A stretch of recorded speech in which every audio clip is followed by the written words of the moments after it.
Los invito, hermanos, a abrir sus Biblias en Marcos capítulo 6. Evangelio de Marcos capítulo 6. Y vamos a leer los versículos 30 al 44. Marcos capítulo 6, versículos 30 al 44. Los apóstoles se reunieron con Jesús y le informaron sobre todo lo que habían hecho y enseñado. Y él les dijo: venid, apartaos de los demás a un lugar solitario y descansad un poco, porque había muchos que iban y venían y ellos no tenían tiempo ni siquiera para comer. Y se fueron en la barca a un lugar solitario, apartado. Pero la gente los vio partir y muchos los reconocieron y juntos corrieron allá a pie de todas las ciudades y llegaron antes que ellos. Al desembarcar, él vio una gran multitud y tuvo compasión de ellos porque eran como ovejas sin pastor, y comenzó a enseñarles muchas cosas. Y cuando era ya muy tarde, sus discípulos se le acercaron diciendo: el lugar está desierto y ya es muy tarde. Despídelos para que vayan a los campos y aldeas de alrededor y se compren algo de comer. Pero respondiendo él, les dijo: dadles vosotros de comer. Y ellos le dijeron: ¿quieres que vayamos y compremos 200 denarios de pan y les demos de comer? Él les dijo: ¿cuántos panes tenéis? Id y ved. Y cuando se cercioraron, le dijeron: 5 y 2 peces. Y les mandó que todos se recostaran por grupos sobre la hierba verde, y se recostaron por grupos de 100 y de 50. Entonces él tomó los 5 panes y los 2 peces, y levantando los ojos al cielo, los bendijo y partió los panes y los iba dando a los discípulos para que se los sirvieran. También repartió los 2 peces entre todos. Y todos comieron y se saciaron. Y recogieron 12 cestas llenas de pedazos y también de los peces. Los que comieron los panes eran 5,000 hombres. De todos los milagros que hizo el Señor Jesucristo durante su ministerio terrenal, este es el único, aparte de su resurrección, que fue incluido en los 4 evangelios. Mateo, Marcos, Lucas, Juan entendieron que este milagro era tan importante que ellos debían darlo a conocer a sus lectores, aunque cada uno de los evangelistas presenta la historia desde una perspectiva diferente. Es la misma historia, pero el énfasis de la narración es distinto en cada caso. Tanto Mateo como Lucas nos muestran el poder de Cristo en acción al alimentar una multitud tan numerosa con apenas 5 panes y 2 peces. En el Evangelio de Juan, que es el más teológico de los 4 evangelios, el milagro sirve de preámbulo a la revelación de Cristo como el pan de vida que ha descendido del cielo para dar vida eterna a todos los que creen en él. Pero Marcos añade algunos detalles que no se encuentran en ninguno de los otros 3. Detalles que nos permiten ver en la historia, en una forma más clara que los demás, el corazón amante, bondadoso, compasivo del Señor Jesucristo detrás del milagro. La historia comienza en el mismo punto donde Marcos la había dejado, en los versículos 12 y 13. Recuerdan, antes de la narración de la muerte de Juan el Bautista, nosotros vimos hace unas semanas atrás que el Señor Jesucristo comisionó a los apóstoles para que salieran por toda Galilea de 2 en 2, haciendo la misma obra que él había comenzado a hacer durante su ministerio terrenal. Y ahora que la gira ha concluido, dice en el versículo 30 que ellos se reunieron con el Señor a contarle todo lo que habían hecho, todo lo que habían enseñado. Nosotros no sabemos por cuánto tiempo los discípulos estuvieron recorriendo toda esa región. Estamos hablando, mis amados hermanos, de unas 205 ciudades y aldeas pequeñas. predicando el evangelio, sanando enfermedades, echando fuera demonios. Pero podemos suponer que estos hombres habían pasado por la experiencia más agotadora de su vida, por lo menos hasta ese momento.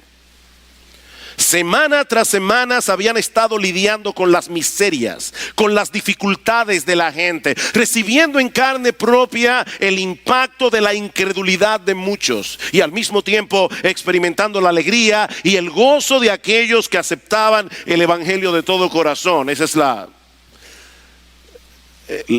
variedad del ministerio. Un día está uno celebrando una boda, al otro día un funeral. El punto es, mis amados hermanos, que cuando estos hombres regresaron de su gira ministerial, estaban completamente exhaustos, agotados en un sentido físico, en un sentido emocional. Mis hermanos, el ministerio es muy agotador, porque no importa cuánto hagas, nunca es suficiente. Siempre habrá inconversos que evangelizar, nuevos creyentes que discipular, personas con problemas que necesitan ayuda. Por eso el mismo Señor Jesucristo dijo en una ocasión que la mies es mucha y los obreros son pocos. Eso siempre ha sido así, eso no es un problema de esta época. Mis hermanos, las necesidades siempre serán más abundantes que las personas que puedan suplirlas. Esa es una realidad con la que nosotros tenemos que aprender a vivir.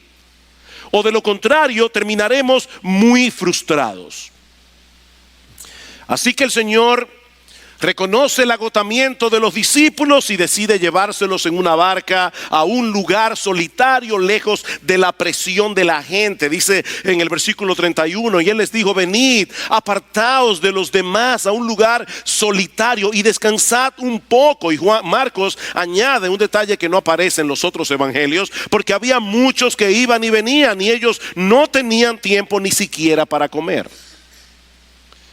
Y se fueron en la barca a un lugar solitario y apartado. Por el pasaje paralelo en el Evangelio de Lucas, nosotros sabemos que ese lugar fue la ciudad de Betsaida, que por cierto es la ciudad donde nacieron Pedro, Andrés, Natanael y Felipe. Ellos eran conocidos en la ciudad.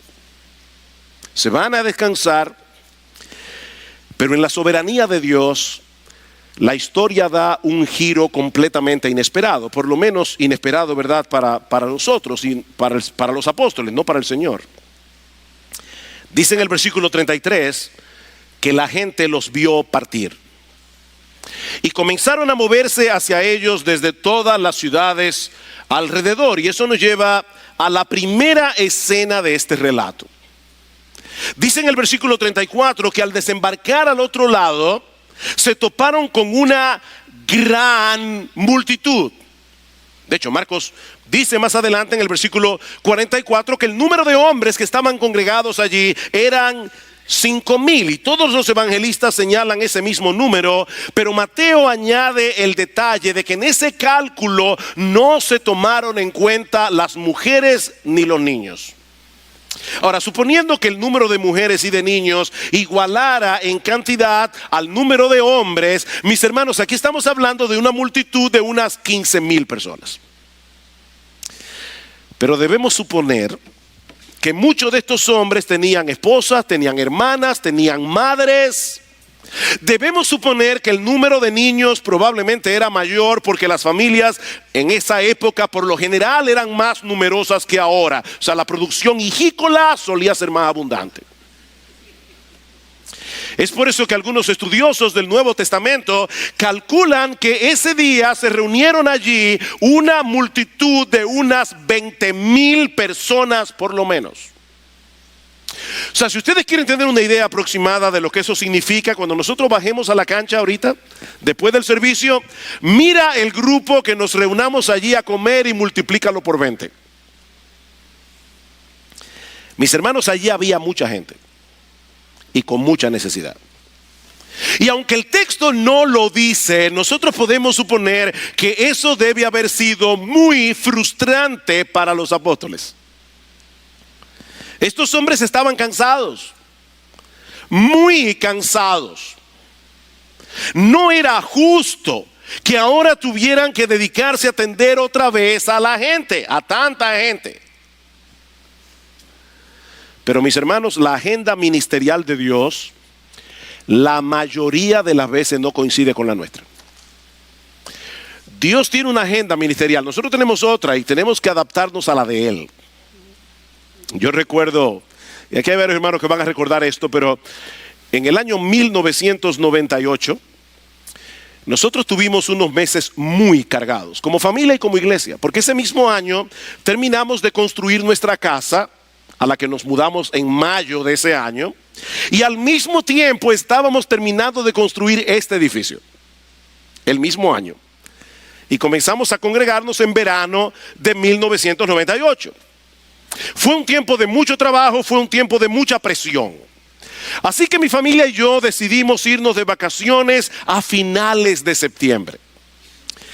Y honestamente, hermanos, yo no podía esperar a que llegara ese tiempo de descanso. Ustedes saben que las vacaciones tienen la particularidad de que después que tú pones la fecha y se está acercando, el espíritu se va adelante.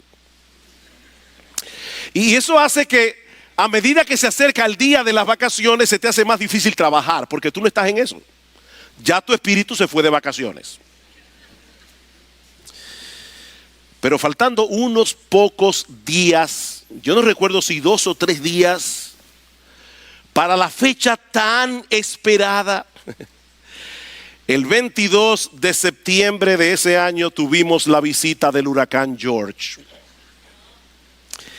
El segundo más poderoso de la temporada y uno de los más destructivos que había pasado por la isla en mucho tiempo. Como ustedes se pueden imaginar, no hubo vacaciones. Inmediatamente se conformó un equipo de trabajo, convertimos este edificio que estaba recién estrenado en una especie de almacén. Comenzamos un operativo de ayuda que abarcó toda la zona este del país. Tony recuerda eso porque fuimos inmediatamente a visitar a todas las iglesias que encontrábamos en el camino, hasta la romana y un poco más allá. Hermanos, yo no recuerdo cuántas iglesias visitamos en ese tiempo, pero sí recuerdo que el trabajo que comenzamos a hacer en ese momento fue tanto o más intenso que todos los meses anteriores. La agenda ministerial de Dios es distinta a la nuestra.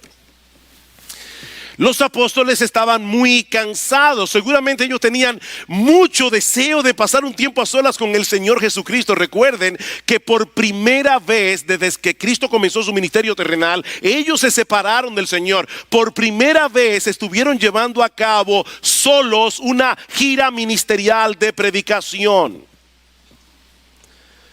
Pero ahora llega este gentío de todas partes, cada uno con un problema diferente. Y aunque el texto no lo dice, hermanos, debemos suponer que los apóstoles vieron a toda esa gente como un estorbo, como si se hubieran puesto de acuerdo, como una conspiración para arruinar sus vacaciones. Yo no sé cómo eran las vacaciones de ellos en ese tiempo, pero yo imagino a Pedro en la playa. Todo se fue a pique. Mis hermanos, este pasaje nos plantea una dificultad que nosotros tenemos que resolver. Antes de continuar con nuestra historia, ¿qué sucedió con el reposo que Jesús planificó para los discípulos?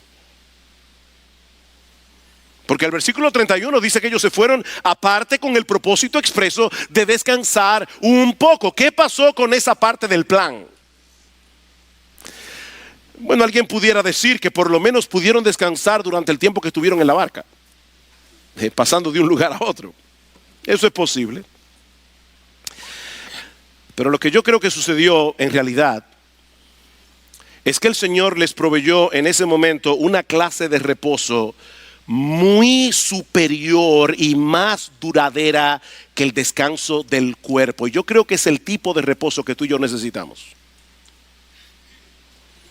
Por un lado, Jesús los estaba colocando en una situación que les permitiría experimentar en una forma muy sorprendente la realidad de la promesa del Señor. En Isaías capítulo 40, versículos 29 al 31, dice allí que el Señor da fuerzas al cansado y multiplica las fuerzas al que no tiene ningunas.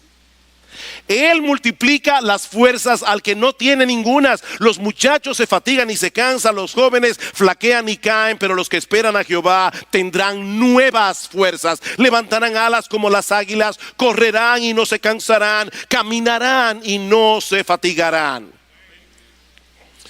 Es correcto y apropiado darle al cuerpo el descanso que necesita. De hecho, el mismo Dios nos dejó en la creación un patrón de trabajo y reposo que todos hacemos bien en imitar, un patrón que luego fue incluido en el cuarto mandamiento. 6 días trabajarás, pero el séptimo día es reposo para Jehová tu Dios. No podemos trabajar sin parar. Decía el novelista norteamericano John Steinbeck que el arte del descanso es una parte del arte del trabajo. El arte del descanso es una parte del arte del trabajo. Mi hermano, si no le das a tu cuerpo el descanso que necesita, es muy probable que termines siendo ineficaz y haciendo un mal trabajo. Pero hay ocasiones providenciales en las que el mismo Dios nos coloca. Situaciones en las que no tenemos tiempo para descansar. Y mis hermanos, es en esos momentos cuando Él engrandece su gracia en nosotros, ayudándonos a seguir adelante más allá de nuestras fuerzas. Déjame hacerte una pregunta. ¿Alguna vez te has visto a ti mismo exhausto, física y emocionalmente? En ese tipo de situación, cuando tú piensas que tú no puedes dar un paso más en tu vida cristiana, cuando ya tú no puedes lidiar con un problema más y de repente te llegan 15 problemas al mismo tiempo. Si no te ha pasado eso, te felicito.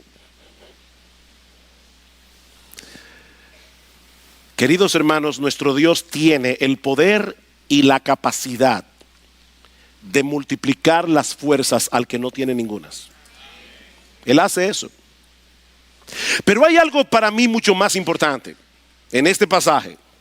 Y es que en medio de esta supuesta interrupción de su descanso físico, los discípulos estaban a punto de presenciar un despliegue de la compasión, el poder y la gracia del Señor Jesucristo para suplir todas nuestras necesidades. ¿Y qué tiene todo eso que ver con el reposo?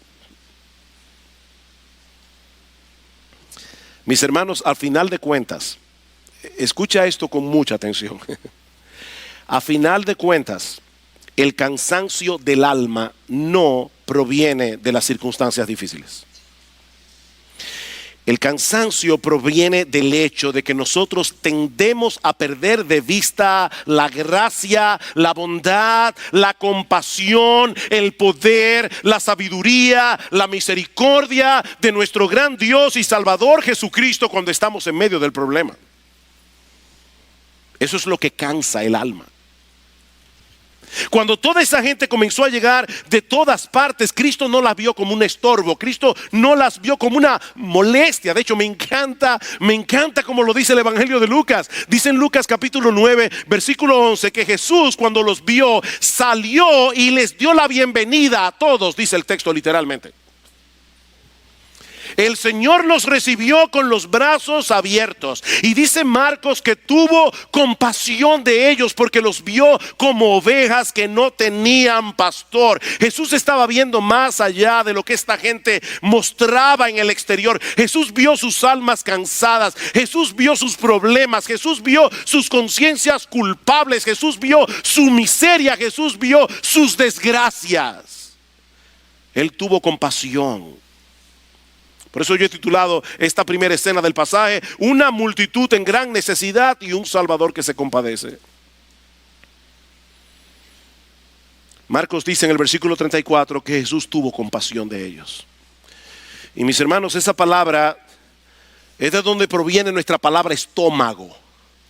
Esa palabra significa literalmente que al Señor se le removieron las entrañas. Eso es lo que significa. Cuando Él vio la condición en que se encontraba toda esa gente. Porque nuestro Señor Jesucristo no es un Salvador frío y distante. ¿Oíste eso, mi hermano? Yo no sé por lo que tú estás pasando en este momento, pero el Señor Jesucristo no es una deidad estoica. El Señor Jesucristo no es un Salvador frío y distante. Él realmente se compadece de los que están en aflicción.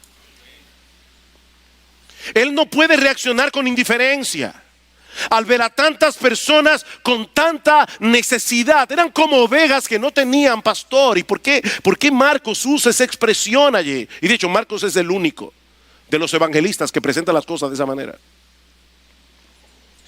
Las ovejas son animales muy dependientes. Dios las hizo así. Sin el cuidado del pastor se extravían con facilidad. Sin el cuidado del pastor ellas no pueden encontrar alimento. Quedan a merced de los lobos. Las ovejas no pueden cuidarse a sí mismas. Las ovejas no pueden proveerse alimento a sí mismas. Son animales tontos. Son animales de muy poca visión. Es terrible para las ovejas no contar con el cuidado de un buen pastor. Y esa era la condición en que se encontraba toda esta gente. Los líderes religiosos de Israel no estaban haciendo su labor. Ellos no estaban haciendo lo que debían hacer. En vez de alimentar al pueblo con la palabra de Dios y con el evangelio de la gracia, lo único que los fariseos y los escribas sabían proveerles al pueblo era un legalismo asfixiante que no podía sanar sus conciencias culpables. Ellos no sabían pastorear almas, ellos solo sabían dar reglas. Ellos solo sabían imponer yugos. Esta gente necesitaba la palabra de Dios, estaba hambrienta de la palabra de Dios, aunque muchos de ellos no lo sabían. Y eso fue precisamente lo que Jesús les proveyó ese día y en abundancia. Vean una vez más el versículo 34. Al desembarcar él vio una gran multitud y tuvo compasión de ellos porque eran como ovejas sin pastor y comenzó a enseñarles muchas cosas. Jesús sanó a muchos ese día. Lo sabemos por los otros evangelios. Pero lo que Marcos resalta es que comenzó a enseñarles muchas cosas. Y este es un detalle extremadamente importante. Mis hermanos, la forma como Cristo le mostró a toda esta gente su corazón compasivo fue enseñándoles la palabra de Dios. Piensen en esto, mis hermanos. Esta gente tenía toda clase de problemas, pero su mayor necesidad era lo que no se veía a simple vista. No eran sus enfermedades, no era su carencia económica, no era la falta de amigos. Esta gente necesitaba el alimento de la palabra de Dios. Y yo no quisiera que nadie pensara aquí que yo me estoy aprovechando de este pasaje por lo que voy a decir ahora. Pero aquí dice lo que dice. Mis hermanos, una de las maneras principales en que vuestros pastores les muestran amor y cuidado es enseñándoles la palabra con integridad.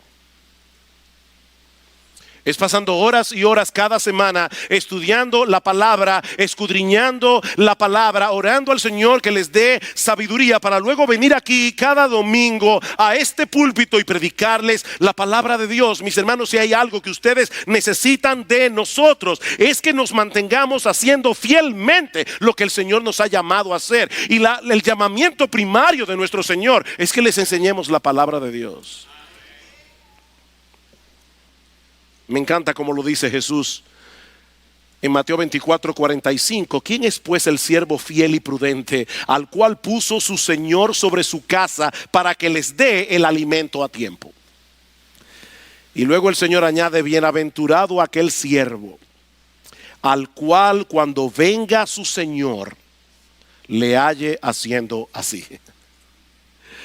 Nuestra tarea primordial como pastores es alimentar al rebaño de Dios con la palabra de Dios. Hay muchas otras cosas que nosotros debemos hacer, pero nunca descuidando el ministerio de enseñanza, porque esa es nuestra labor principal. Cristo derramó su compasión sobre toda esta gente, enseñándoles muchas cosas. Y parece que estos judíos no estaban atentos al reloj. Ellos no estaban pensando, el Señor como que está tardando mucho. Porque dice el texto que el tiempo de enseñanza se extendió hasta casi la caída del sol. Dice que se hizo muy tarde. Y eso nos lleva a la segunda escena de este pasaje que yo he titulado una multitud hambrienta y un Salvador todo suficiente que provee para todas nuestras necesidades. Una multitud hambrienta, un Salvador todo suficiente. Versículo 35. Y cuando ya era muy tarde, sus discípulos se le acercaron diciendo: el lugar está desierto y ya es muy tarde. Despídelos para que vayan a los campos y aldeas de alrededor y se compren algo de comer. Tal vez los discípulos estaban realmente preocupados por toda esta gente, o tal vez ellos vieron una oportunidad para que los dejaran tranquilos. No lo sabemos. Lo que sí sabemos es que el Señor iba a aprovechar esta dificultad para darles otra lección. Estaba a punto de caer la noche, estaban en medio de la nada, la gente estaba hambrienta. Así que los apóstoles recomiendan despedir a la multitud cuando todavía tenían la oportunidad de encontrar algún lugar donde comer en alguna aldea cercana. Y para ser justos con los apóstoles, la idea era bastante buena. La idea era prudente, excepto por una cosa. Ellos estaban perdiendo de vista que el Señor Jesucristo estaba allí. Mis hermanos, déjenme hacerles una pregunta. ¿Cuál fue el primer milagro que hizo Jesús al inicio de su ministerio? Convertir agua en vino en las bodas de Caná. Así que ellos sabían que Jesús era capaz de transformar los elementos de la naturaleza. Ellos lo habían visto y a partir de ese momento le vieron sanar todo tipo de enfermedades, le vieron calmar el mar en tempestad, le vieron echar fuera demonios. Ellos habían visto el poder de Jesús en acción, aún transformando los elementos de la naturaleza. Pero en ese momento los apóstoles estaban tan enfocados en el problema que eran incapaces de ver la solución frente a sus ojos. Eso es lo que pasa, mis hermanos, cuando comenzamos a andar por vista en vez de andar por fe. La realidad se vuelve tan real que nos vemos a nosotros mismos como personas prudentes cuando estamos siendo incrédulos. No es un asunto de prudencia, es un asunto de incredulidad. Mis hermanos, escuchen esto con atención. Mirar la realidad a nuestro alrededor únicamente con los ojos de la cara no nos ayuda a ver mejor. Eso produce miopía espiritual. Mirar la realidad únicamente con los ojos de la cara no nos ayuda a ver mejor. Eso produce miopía espiritual. Estos hombres necesitaban urgentemente una perspectiva mejor de las cosas. Y eso es lo que el Señor va a proveerles ahora, pidiéndoles que hagan lo imposible. Versículo 37. Pero respondiendo él les dijo: dadles vosotros de comer. Y ellos le dijeron, si hubiera sido en inglés, hubiera sido what? ¿Que tú quieres que nosotros hagamos qué? Que vayan y le den de comer. O sea, ¿tú quieres que nosotros vayamos y compremos 200 denarios de pan y les demos de comer? En el pasaje paralelo del Evangelio de Juan se añaden algunos detalles importantes con respecto a esta historia. Dice Juan que lo que pasó en realidad fue que el Señor se dirigió a Felipe y le preguntó: ¿de dónde compraremos pan para que coman estos? Y Juan añade: pero esto decía para probarle, porque él sabía lo que iba a hacer. Felipe le respondió, Felipe hizo la cuenta y dijo, espérate, 200 denarios de pan no bastarían para que cada uno de ellos tomase un poco. Un denario era lo que ganaba un obrero en una viña por un día de trabajo. Así que lo que Felipe le está diciendo aquí es, si yo pudiera reunir, y si nosotros pudiéramos reunir el dinero, el salario de un obrero por 8 meses de trabajo, ni siquiera eso bastaría para poder dar un poco a toda esta multitud. Pero el Señor insiste en probar la fe de los discípulos. Así que les dice en el versículo 38, ¿cuántos panes tenéis? Id y ved. Miren, hermano, yo no creo que sea bueno especular con las escrituras, no debemos hacer eso, pero yo creo que sí es bueno leerla con imaginación. Y no es difícil suponer de verdad que los discípulos ya estaban bastante frustrados con Cristo ese día, por todo lo que había sucedido. Y ahora de repente el Señor viene con esta pregunta: ¿cuántos panes tenéis? Ya esto era el colmo de los colmos. O sea, de verdad, Señor, tú esperas que nosotros encontremos entre toda esta gente comida para alimentar a más de 15,000 personas. Otra vez Juan nos dice que en ese momento se aparece Andrés, que es el hermano de Simón Pedro, con un muchacho. Y le dice, bueno, él tiene 5 panes de cebada y 2 peces. Y la palabra pan, no se imaginen una viga, baguette. Eran unos bizcochitos. No, por si acaso, uno imagina 5 panes. No. Eran unos bizcochitos que se preparaban en aquellos días y que se le ponía un pescadito como una sardina y se hacía como una especie de sándwich. O sea que lo que este muchacho tenía probablemente era el almuerzo que su mamá le preparó para él. 5 panes y 2 peces. Era un almuerzo normal para un niño en aquellos días. Por lo menos había una mamá prudente en toda esa multitud.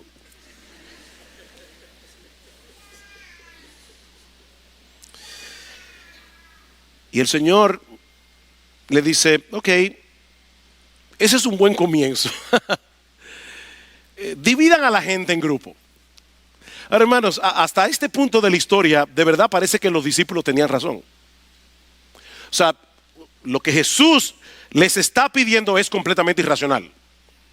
Yo creo que estamos de acuerdo con eso, ¿verdad? Humanamente hablando, lo que el Señor le está pidiendo es completamente irracional. O sea, dice, ¿cuántos panes hay? 5 panes y 2 peces. ¡Ay, qué bien! Comiencen a dividir a la gente para que lo hagamos en orden. No se aglomeren. Pero ellos por primera vez actúan como debían actuar. Dice en los versículos 39 y 40 que ellos decidieron hacer lo que el Señor les dijo. Y comenzaron a dividir a la gente en grupos de 50 y grupos de 100. Ellos no preguntaron para qué, sino que se limitaron a hacer lo que el Señor les mandó que hicieran. Y entonces ocurre algo totalmente inesperado. Versículo 41. Yo siempre me he preguntado, ¿cómo fue que Jesús hizo eso? Claro, obviamente con su poder, pero yo me refiero a cómo fue que pasó. Dice, porque los evangelistas no nos dicen, dice simplemente, entonces él tomó los 5 panes y los 2 peces y levantando los ojos al cielo los bendijo. El texto dice simplemente bendijo, Juan dice dio gracias. Y partió los panes y los iba dando a los discípulos para que se los sirvieran. También repartió los 2 peces entre todos y todos comieron y se saciaron.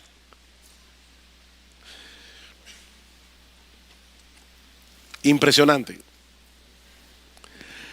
Juan nos dice que el Señor levantó los ojos al cielo y dio gracias, obviamente a Dios. Jesús no le dio gracias al niño por haberle dado su almuerzo.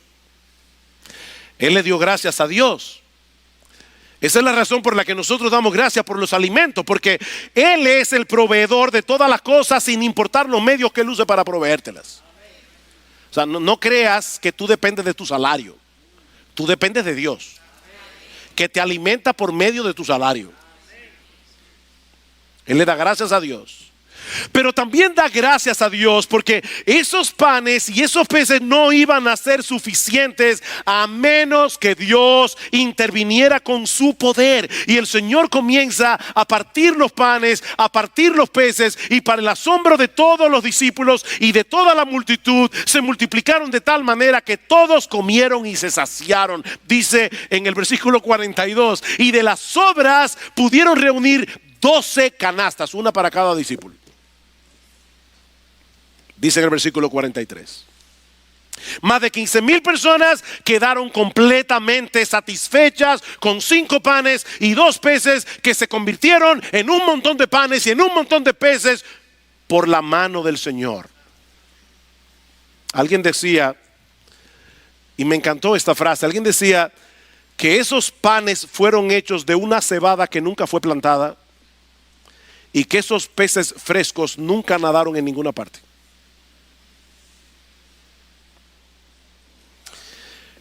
¿Saben qué fue lo que sucedió aquí? Esto fue una especie de regreso al paraíso. ¿Por qué? Porque por primera vez después de la caída de Adán y Eva, un grupo de personas tuvo la oportunidad de comer una comida que no había sufrido los efectos, el impacto de la maldición por causa del pecado. El mundo fue maldito por causa del pecado. Todos los alimentos que tú te comes, por bueno que sean, los del paraíso eran mejores.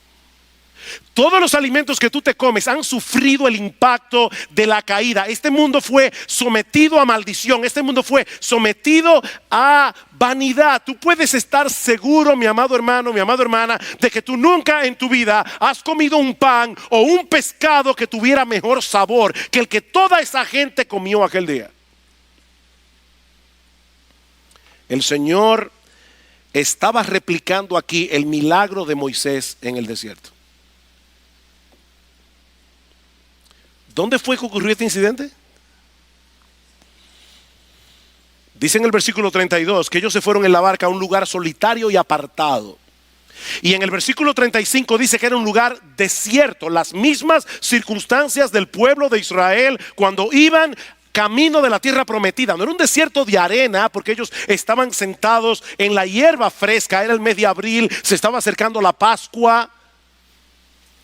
Pero era un lugar desolado, era un lugar sin personas. Es por eso que en el capítulo 6 del Evangelio de Juan, el Señor Jesucristo conecta ambos incidentes. Lo que ocurrió en el milagro del partimiento del pan y lo que ocurrió con Moisés en el Éxodo. De cierto os digo, no os dio Moisés el pan del cielo, mas mi Padre os da el verdadero pan del cielo. Porque el pan de Dios es aquel que descendió del cielo y da vida al mundo.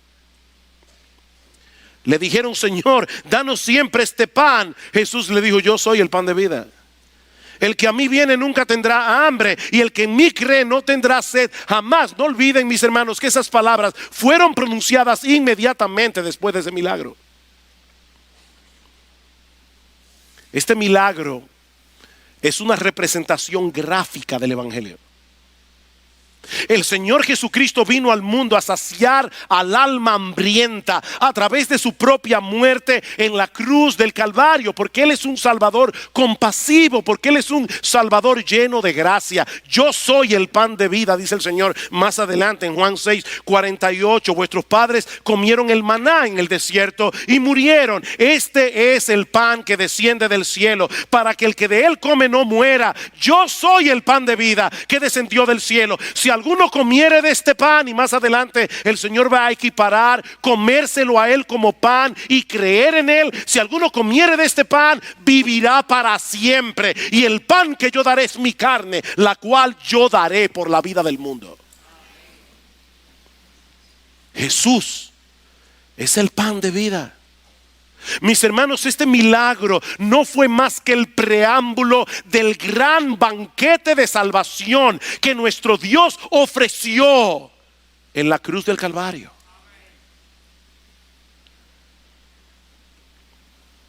Hay varias lecciones que nosotros podemos derivar de esta historia. Y ahora entendemos por qué Los 4 evangelistas incluyeron ese milagro en sus evangelios. Este milagro era muy importante.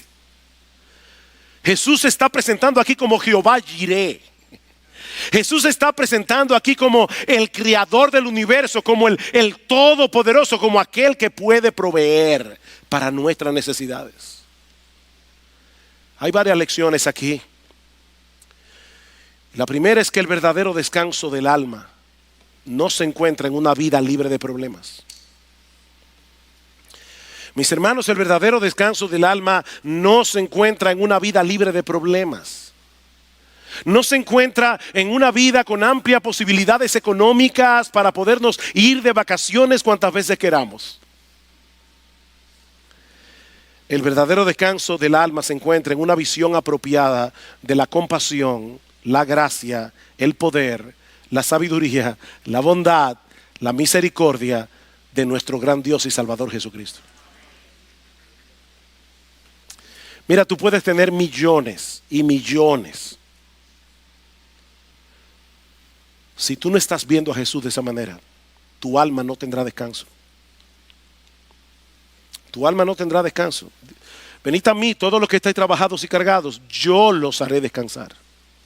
Es Jesús el que da descanso al alma. Queridos hermanos, no son las circunstancias las que producen cansancio y pesadez en nuestras almas. Es perder de vista al Salvador que se revela en el Evangelio. Dice Paul Tripp, esta es la ecuación del Evangelio.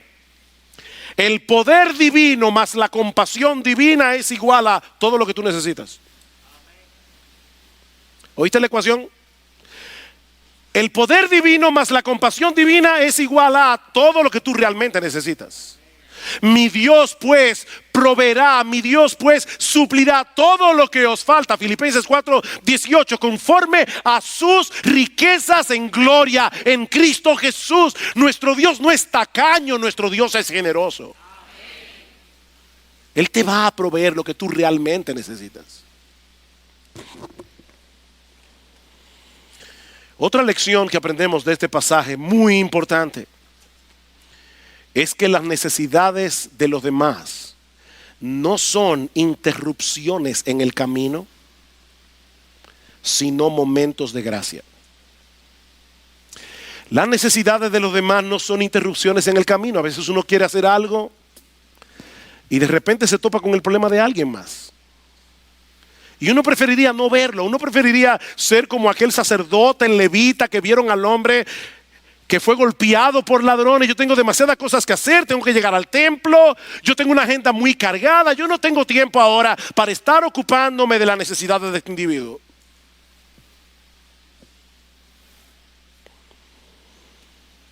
Mis hermanos, hay mucha gente necesitada a nuestro alrededor. Mucha gente. Pero nosotros necesitamos tener ojos compasivos. Estaba tratando de recordar la letra de un himno que a veces cantábamos aquí en la iglesia años atrás. Hazme ver al mundo, Señor, como si por tus ojos viera yo. Hazme ver pequeños mis problemas. Hazme ver al mundo en perdición, porque si tan solo una vez pudiera yo ver con tus ojos, yo te serviría más fielmente. Hazme ver, Señor, al mundo como tú lo ves. Hermanos, es una triste realidad, pero hay muchos en la iglesia que no están necesitados de descanso como los apóstoles. No necesitan descanso porque no están envueltos en la obra del Señor, poniendo sus dones en operación para beneficio del cuerpo de Cristo. Son meros espectadores de la iglesia. Están demasiado ocupados en sus reinos privados para involucrarse en servir a otros, para aliviar las necesidades de otros, para ocuparse de las miserias de otros. Si este es tu caso, mi hermano, mi hermana, yo quiero invitarte en esta mañana que te subas al bote con los discípulos y pases al otro lado de la vida cristiana.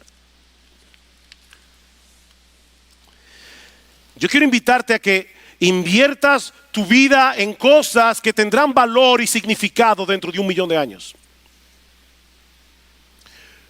Porque solo una vida pronto pasará, solo lo que es para Cristo durará. ¿Qué tú estás haciendo hoy que va a tener valor mañana? Valor eterno. Pastor, es que yo no sé en qué me involucro en la iglesia. Yo no estoy hablando, mi hermano, de una estructura organizativa. Yo estoy hablando de necesidades. Yo estoy hablando de gente que está sufriendo. Personas a tu alrededor. Simplemente tienes que abrir los ojos.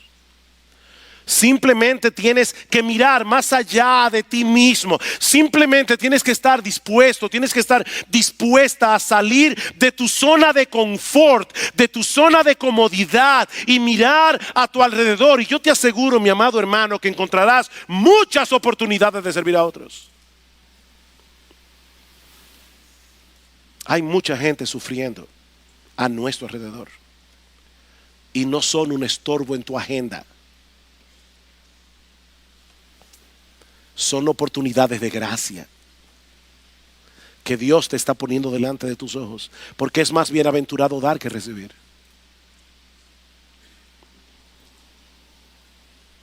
Ay, pastor, es que yo me siento tan débil. Yo me siento tan incapaz. Recuerda que es el Salvador el que realmente suple nuestras necesidades, no tú ni yo. Es el Salvador. Pero Él ha prometido hacerlo a través de ti, a través de mí. Nosotros tenemos un tesoro en vasos de barro para que la excelencia del poder sea suya y no nuestra. Tenemos un tesoro en vasos de barro. Nosotros no somos el Mesías, nosotros no somos el Salvador, nosotros no podemos alimentar a una multitud con 5 panes y 2 peces, pero Jesús sí puede hacerlo.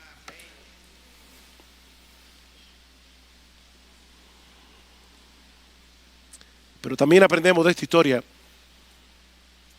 que Jesús es el único que puede realmente satisfacer al alma hambrienta. Solo Jesús podía hacer lo que Él hizo aquí, y lo hizo a través de su obra redentora. Jesús sacia al alma hambrienta. Mi amigo, si tú estás aquí sin Cristo, tú eres como una oveja sin pastor. Y estás en graves peligros. Estás en peligro porque no solo eres incapaz de enfrentar adecuadamente los problemas de esta vida, sino que estarás completamente desprotegido cuando tengas que enfrentarte con la justicia de Dios en el día del juicio. Tu gran problema, mi amigo, no tiene nada que ver con tu salud. Tu gran problema no tiene nada que ver con tus relaciones humanas. Tu gran problema no tiene que ver con tu economía. Tu gran problema tiene que ver con tu pecado. Tu gran problema tiene que ver con la justicia de Dios. Dice la Biblia que todas las cosas están desnudas y abiertas a los ojos de aquel a quien tenemos que dar cuentas. Pero fue precisamente para eso que Jesús vino al mundo, a ofrecer salvación, a ofrecer redención, a ofrecer perdón de pecados, a ofrecer vida eterna, a saciar el alma hambrienta por medio de su cuerpo, por medio de su muerte, por medio de su obra de redención. Pero tienes que comerte el pan de vida. No hay opción, tienes que comerte a Jesús. El que come mi carne y bebe mi sangre, este tiene vida eterna, dice el Señor. Y eso no se hace participando de la misa. Eso se hace a través de la fe y el arrepentimiento.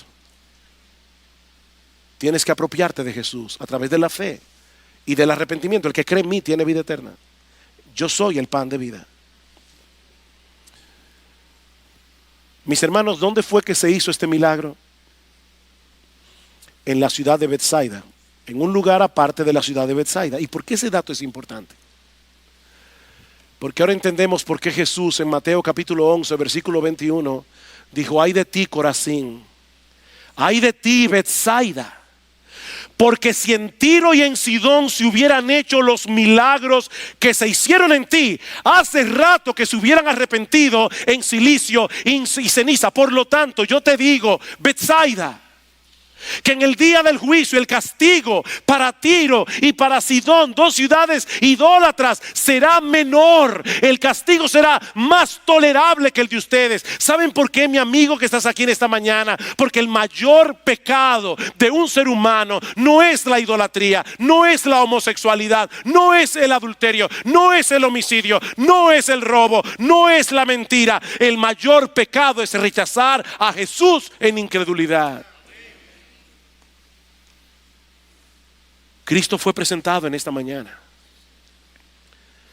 como el Salvador de los pecadores, como el Todopoderoso, como el Creador del universo, como Jehová Jireh, aquel que provee para todas nuestras necesidades, aquel que satisface el alma hambrienta, aquel que da esfuerzo al cansado. Solo Jesús es el descanso del alma. Ven a Cristo, mi amigo. No salgas de este lugar con la ira de Dios sobre ti. Ven a Cristo en arrepentimiento y fe. Ven y come del pan de vida, y la vida eterna te será concedida en este mismo instante, gratuitamente por medio de la fe.